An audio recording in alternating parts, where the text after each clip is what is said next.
Hello again, welcome back. It is episode 12 of Third and Manageable, the weekly podcast for UGA and Atlanta sports enthusiasts, especially the Atlanta folks on this show, because the Atlanta Falcons had a really good night last night. We will recap the NFL draft. We'll get into all the hot takes. Actually, we won't, because there's not a whole lot of hot takes necessarily when it comes to what happened at the NFL draft last night. Just some praise to heap onto certain folks, and you may or may not know who those folks are already. But before we get into the NFL draft, and we're going to talk about UGA football as well, Diamond Dogs and more, but before we get into that, I just wanted to take a second, as always, to say thank you for joining Third and Manageable. You can find it on your favorite podcast platform.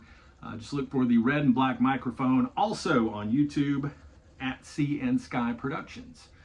Post this every week, but we do other things there as well. So subscribe if you like what you see and like what you hear. You can connect with me at Walker Country on X, at Walker Power 10 on Instagram. Not on TikTok yet. I haven't made the leap. I don't know. Maybe one of these days I will enter the TikTok world. Also on Facebook under my alias, Jerry Arnold. So the NFL draft happened last night, and it was a super exciting night for Atlanta Falcons fans. It was actually really cool to see all the Falcons fans on social media kind of united in this praise for the Falcons management for taking the best player available in the draft. And as you know, if you're a Falcons fan, that is not what they have always done. I have said this before. I think that the Falcons management, coaches, and owners have had a tendency in the past to overthink things, to try to be the smartest people in the room when there is an obvious answer right in front of you. And the Falcons last night, with pick number 15, chose Jalen Walker from the University of Georgia, an edge rusher that the Falcons desperately needed. They did not choose a long snapper from Sasquatch State University. As I quote the basketball coach there from Houston, who in the Final Four said, well, it's not like we've been playing teams like Sasquatch State all year. And I think that line will stick with me forever. But the Falcons get it done with pick number 15. Everyone is excited to see Jalen Walker in a Falcons uniform. And here you did two things. As mentioned, you filled your biggest need, what has been the Falcons' biggest need for 100,000 years, which is you need a pass rush. Jalen Walker is that guy on passing downs. On third down, he is a monster, and he is going to create havoc in the other team's backfield. Okay, so you get Jalen Walker. Not only that, the Falcons trade back into the first round to go get James Pierce from the University of Tennessee.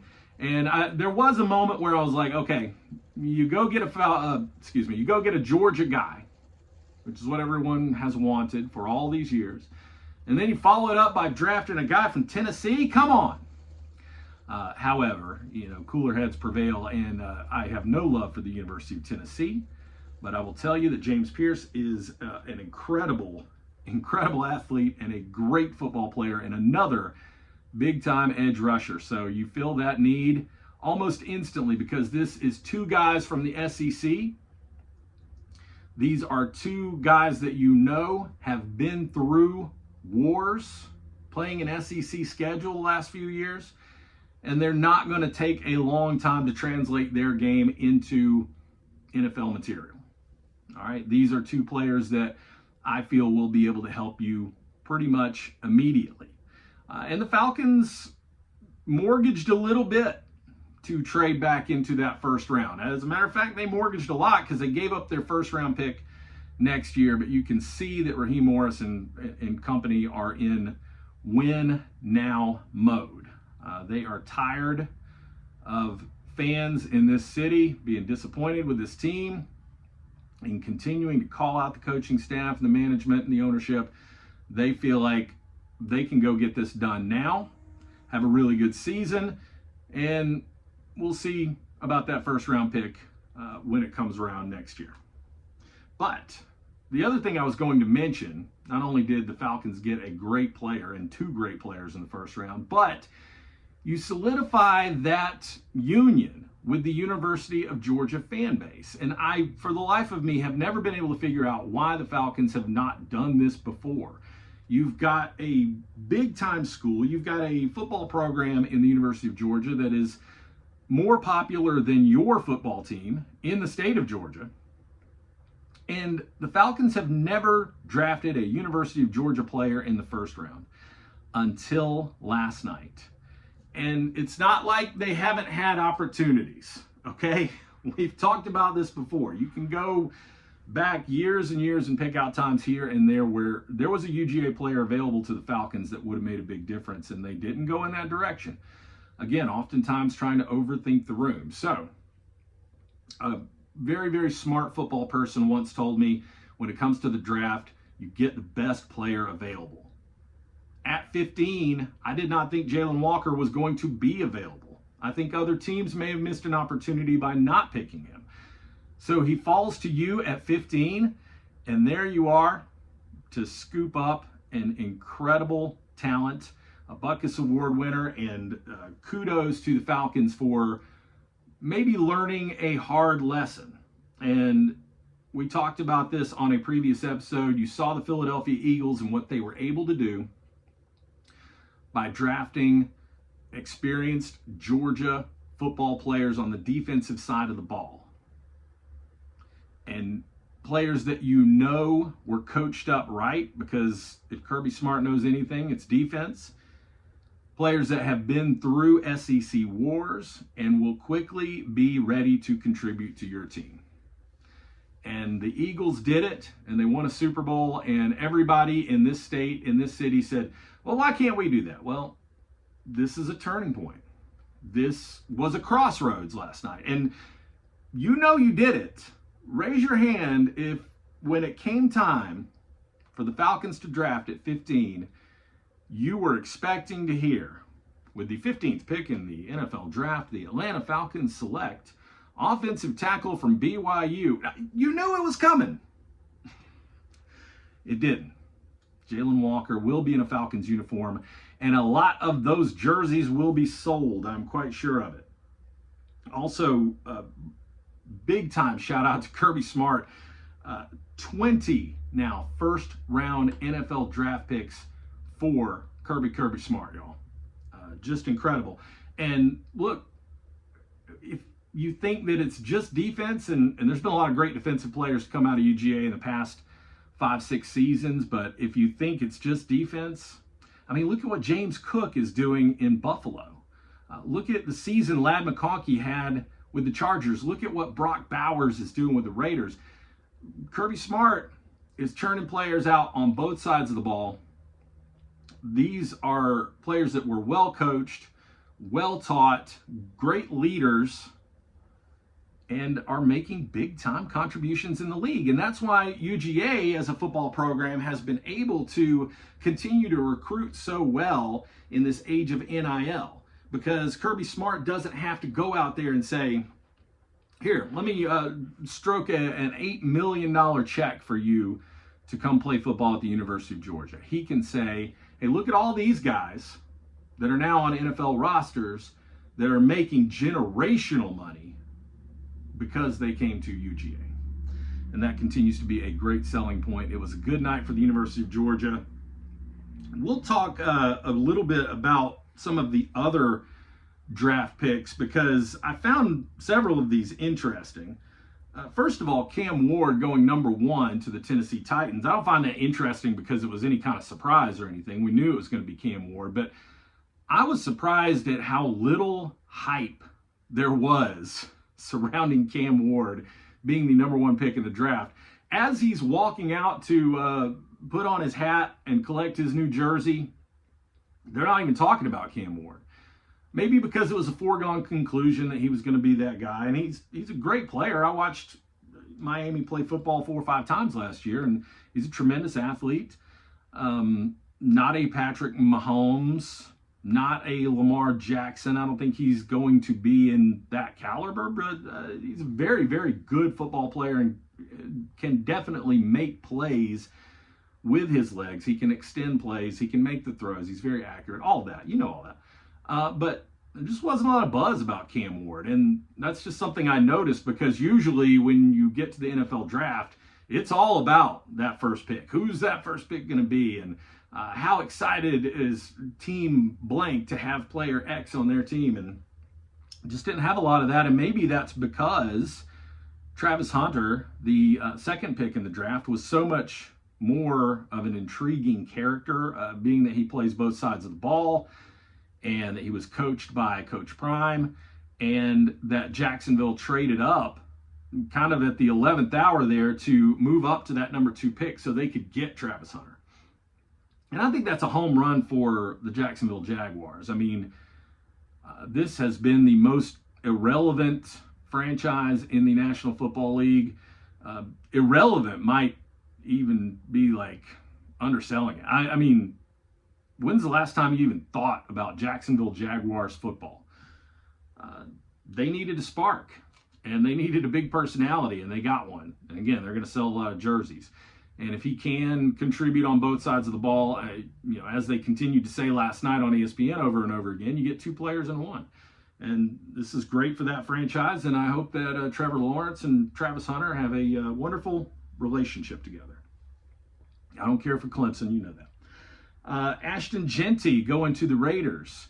That, I think, was a very, very good pick. And obviously they were going to make that pick. We knew they were going to call that name. But after it was called and I thought about it, I said, I watched Boise State a bunch last year. They were a fun team to watch. They made the college football playoff.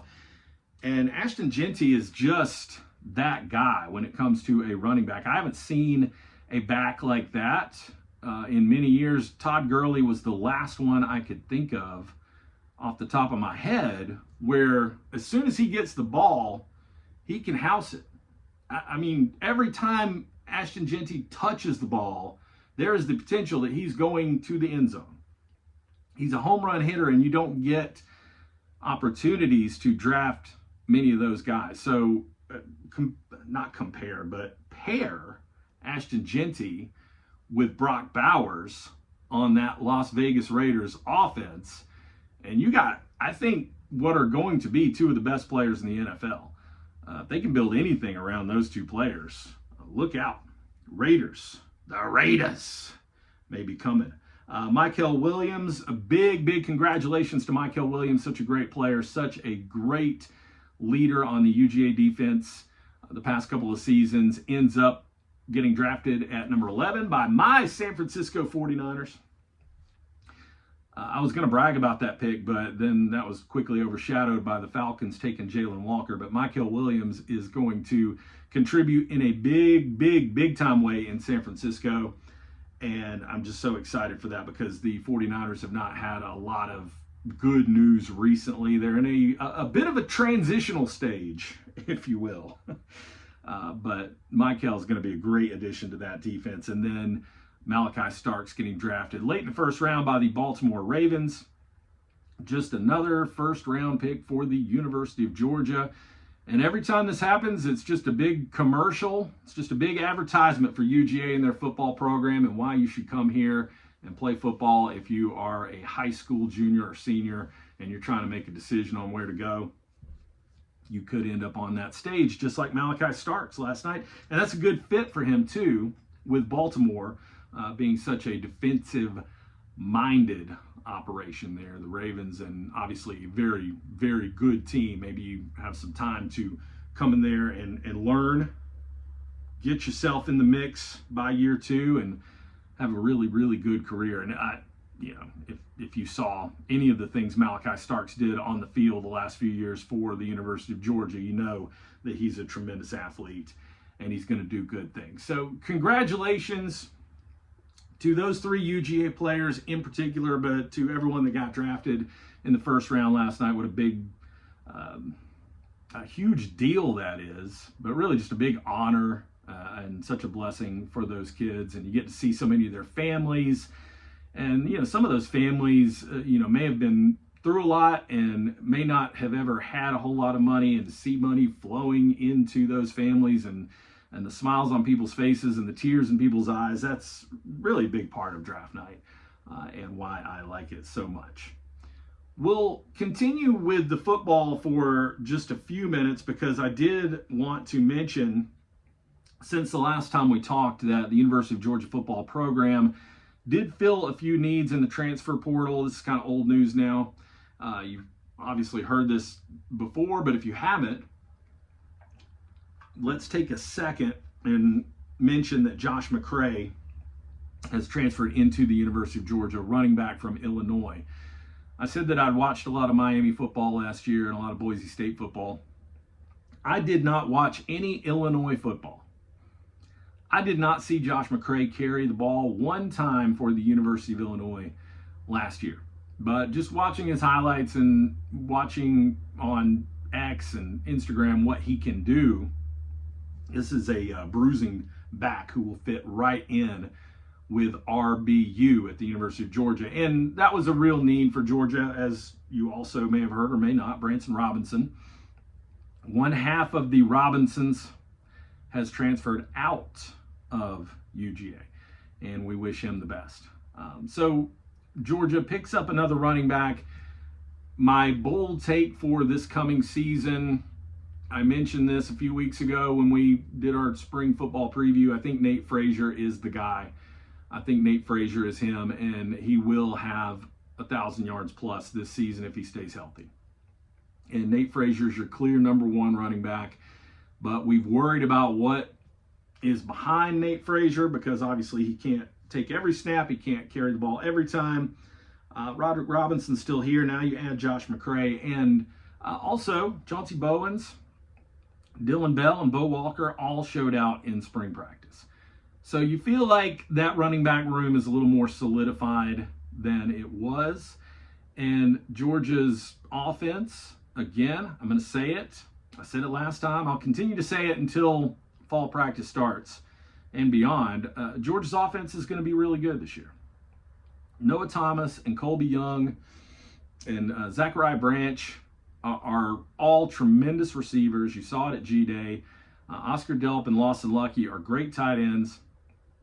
Just talked about the running back room, and you know what Gunnar Stockton can do.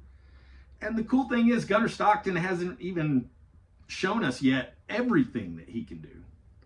He got thrown into that game in New Orleans. He got thrown into the SEC championship game too, by the way. But in New Orleans in the Sugar Bowl, it's your first start. It's a college football playoff game. You're playing one of the best defenses in the country. And that's a tough situation for anyone. But I think Gunnar played pretty well in that game. He's certainly not the reason that Georgia didn't win against Notre Dame.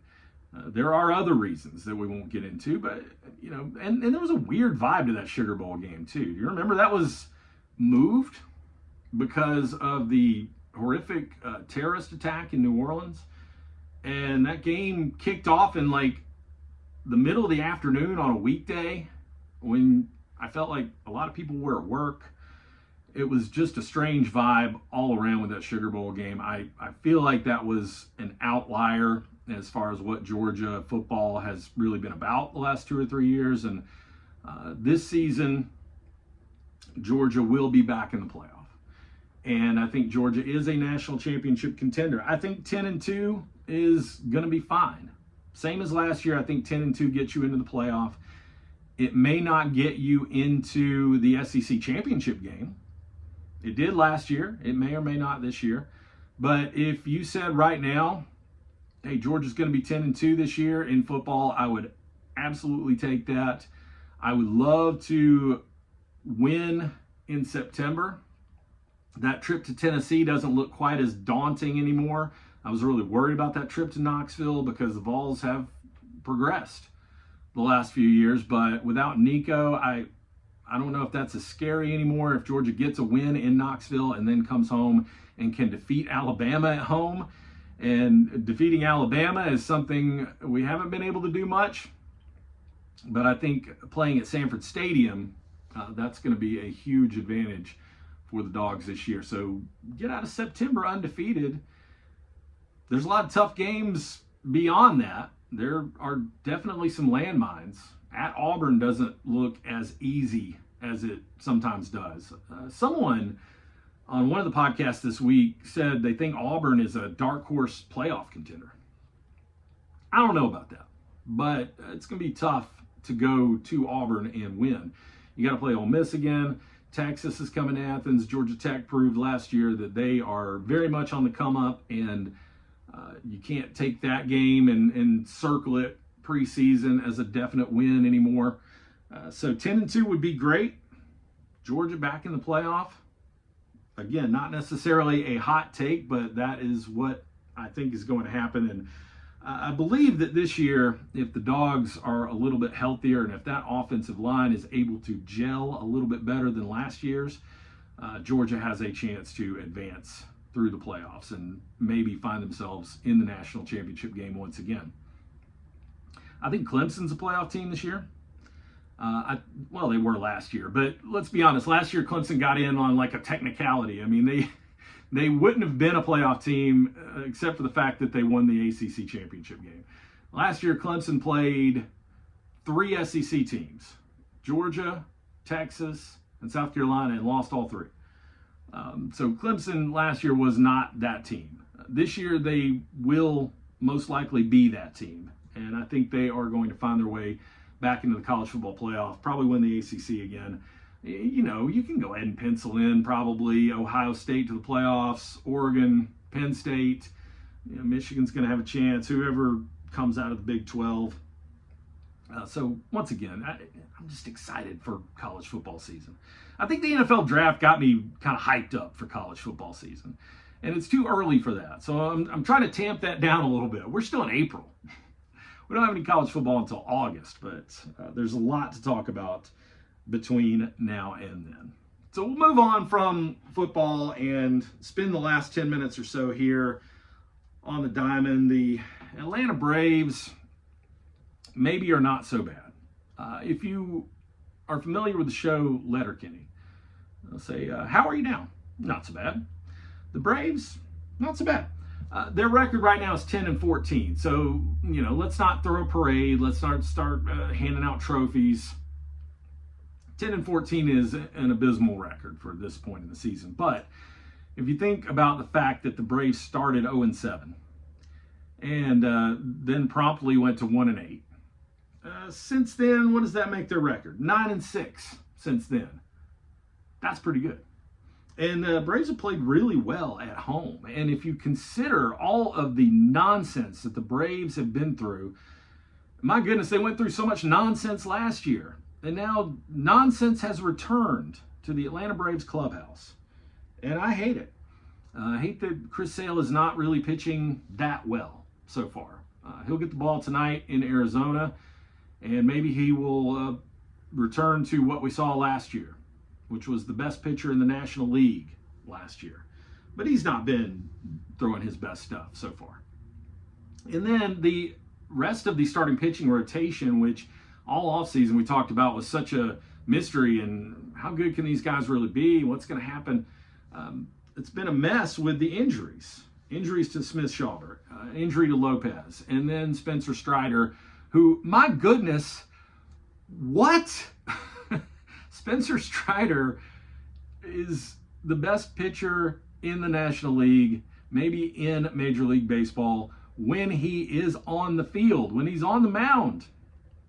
And 98% of last season he missed with injury. He comes back, makes one start, pitches really well, and then promptly is injured and finds himself back on the disabled list. Hopefully Spencer Strider can get back on the mound soon, and the other injured players that I spoke of as well. The Braves need to solidify the pitching. They need to solidify the bullpen, but they're trying. Alex Anthopoulos is trying. He's made a couple of pickups here in the last 2 weeks to try to strengthen that bullpen. Blewett. I can't even remember Blewett's first name, but I remember seeing that the Braves had acquired Chris, or whatever his first name is, Blewett, as a relief pitcher, and then he ends up starting the game. And I mean, I hope this guy does tremendous things for the Atlanta Braves, but just that name, it's just one of those all-time like great sports names. Like if you're a golfer and your last name was Shank or something. So blew it, did not blow it. His first time out there, he pitched okay, and that bullpen is getting better. Big road trip for the Braves. When you go to Arizona, and the Braves haven't played well on the road, obviously, so far this year. But going to Arizona, the Snakes are playing really good so far. And the Braves, it's kind of this feeling of talk to me when you get to 500. 10-14 is not a good record. Talk to me when you get to 500 or when you get over 500. That's when we'll really start to get back interested in this team. And they're moving towards that, and they need to continue trending upward, get themselves back to that 500 mark. So you don't want to lose 2 out of 3 in Arizona. And then the Braves go to Colorado, and the Rockies are just absolutely abysmal. That is one horrific Major League Baseball team. And so the Braves have to go to Colorado and at least win 2 out of 3 from the Rockies. So big road trip, especially when you look at it and you say, hey, the LA Dodgers are waiting for you when you get back home. So that's not a good opportunity to win a series. But again, the Braves are playing good at home. So keep marching forward, keep moving towards that 500 mark. I like what I've seen from the Braves in the last week or so, especially from the bats. On the opposite side of that, the Diamond Dogs, we have not really enjoyed what we've seen from the bats. The University of Georgia baseball team that for the first half or 2/3 of this baseball season, they were absolutely crushing it. They were hitting home runs and getting a lot of hits with runners in scoring position, scoring a whole lot of runs. The Diamond Dogs have not done that recently. Now, I am recording this on Friday, and I will say the Diamond Dogs are playing Oklahoma right now as I'm talking to you. The game will be over by the time you hear this probably, but the Diamond Dogs are leading Game 2 of that series right now 6-0. Now, that doesn't mean they're going to win, but they actually did get a few clutch hits early in this game 2 against Oklahoma. But I want to go back for a minute, all right, with the Diamond Dogs, because last time I talked to you, we just come off that series against Arkansas at home where Georgia won 2 out of 3 from Arkansas, who at the time was ranked number 1 in the country, and felt like Georgia was still on that road to hosting a regional, hosting a super regional, being one of those top 8 seeds in the NCAA tournament, which is coming up sooner than you think. Since then, Georgia went on a 5-game losing streak. They got swept by the Vandy boys in Nashville, lost a midweek game to Clemson, and then lost game 1 of the series at home against Oklahoma. And in that 5-game losing streak, this is where we started here talking about the bats. That first game in Nashville, Georgia loses 3-1. The second game, you lose 13-7. Like, okay, well, showed up and hit the ball there, but not enough. Game 3, you lose to Vanderbilt 5-2. The Clemson game, Georgia lost 3-0. And then game 1 against Oklahoma, you lose 8-6. So 3 of those 5 games, obviously, Georgia did not score enough runs to hope to win the game. And the other 2, I believe, were both Brian Curley starts. So Curley, who's been pitching very, very well for the Dogs, sort of a tough luck loser in those 2 games as the bullpen wasn't able to help him, and Georgia was able to score some runs but still not win the games. There's no shame in losing to these teams. As I'm looking at it, Vanderbilt's a good team. Clemson's a really good team. Oklahoma's a pretty good team. But the Dogs may need to call out Joe Boo from the movie Major League. Serrano, I don't know, the church ladies that John Tweet Sports is always trying to get to pray for the Diamond Dogs. Call up whoever you can, because they have not been getting those clutch hits, and hitting left-handed pitching has just become an exercise in futility. Dogs really, until today, were struggling in those areas. But as I mentioned, Georgia did score 6 runs early in this game 2 against Oklahoma. Hopefully can keep that and win game 2 and then go on and win the series against the Sooners. I think that would boost everybody's mood. I've seen a lot of negativity around the Diamond Dogs. Again, for good reason. You lost 5 games in a row. But a lot of people jumping off the bandwagon. This team's no good. This team's not going anywhere. They're not Omaha material. Well, maybe we overreacted to how good Georgia was early in the season. But we're certainly overreacting to what have been a couple of weeks of struggles for the Diamond Dogs. This is going to level out, and Georgia's still 33-11 overall. Very, very good record. Still 10-9 in the SEC. If they can hold on here, game 2, go to 11-9 in the SEC. I mean, anything over 500 in the league is fantastic, and still in line, absolutely, to host a regional once we get to the NCAA tournament. And still, as of right now, I think in the conversation to host a super regional. You probably really have to get this thing back on track the last few weeks of the season to host a super regional. But I have faith that Wes Johnson and the Georgia Bulldogs, the Georgia dang Bulldogs, can pull that off, finish this SEC schedule strong, and make some noise in the NCAA tournament. Not quite as confident in the UGA softball team as Georgia still on the softball field has yet to win an SEC series. Lost another series over the weekend to the Ole Misses. It's last weekend. And Georgia just hasn't been good in conference play. However, the Dogs softball team still has a good RPI because they played a very difficult non-conference schedule, and they've been very good in the non-conference. But their last chance to win an SEC series is coming up next week. Ladies go to Missouri. Is that weird that softball and baseball are both going to Columbia, Missouri the same weekend? I wonder how the travel works there. I wonder if they all just travel together.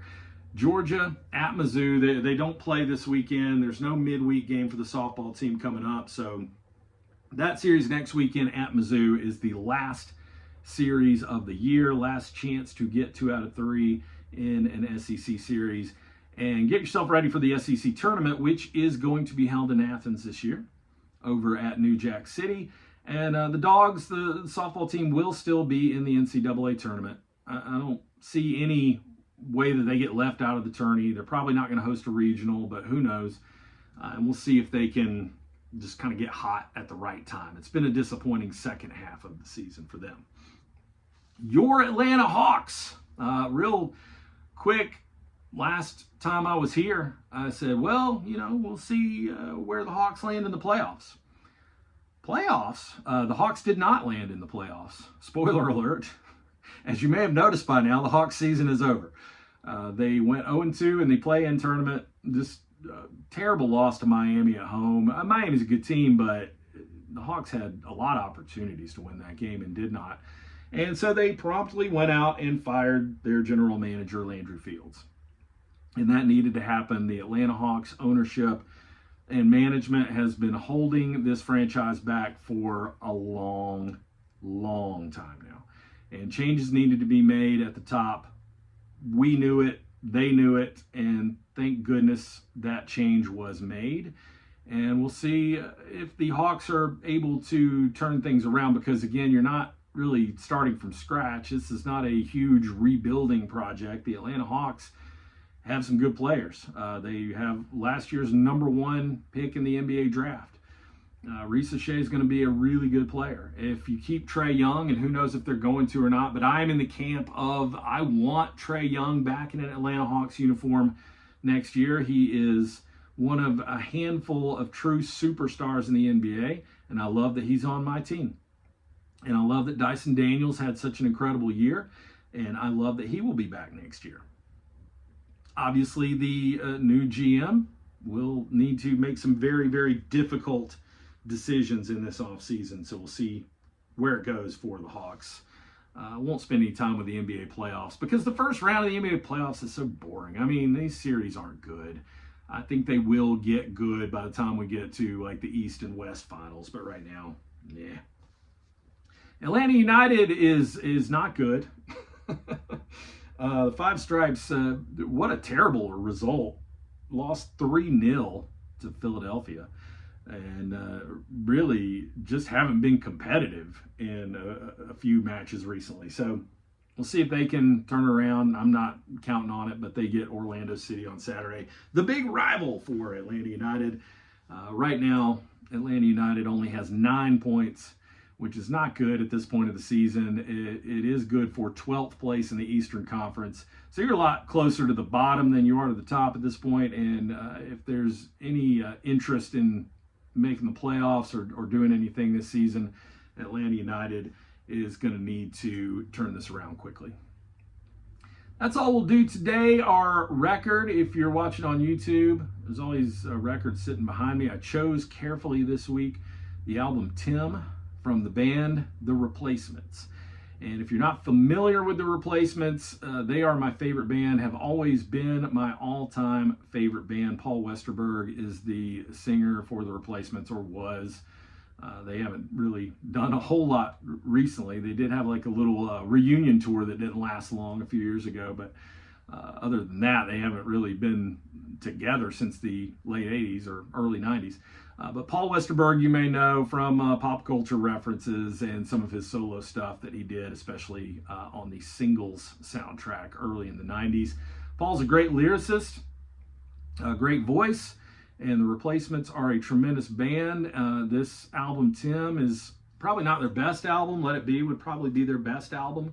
But this album has maybe my favorite Replacements song on it, Here Comes a Regular.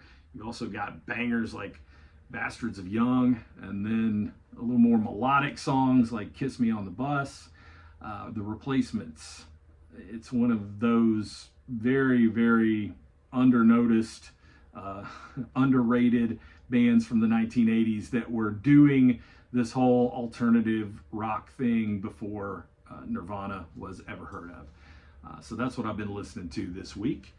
Next week, this is getting to the part of the calendar year where there's not as much sports stuff to talk about, but we will definitely have more to say on the Braves and the Diamond Dogs, and we'll continue to ramp up the football talk as we go through the summer. I like it in like mid to late May when the preview magazines start coming out.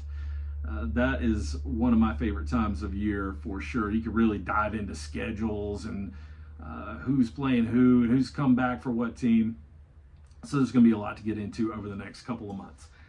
Third and Manageable is a Sea&Sky production. Again, thank you for listening. Thank you for watching. I appreciate you being a part of it. I am Walker. Live? You're not listening live. You're not watching this live, but I am certainly talking live here in the Palatial Studios in Western North Carolina. And we'll get back to you next week. And as always, go Dogs.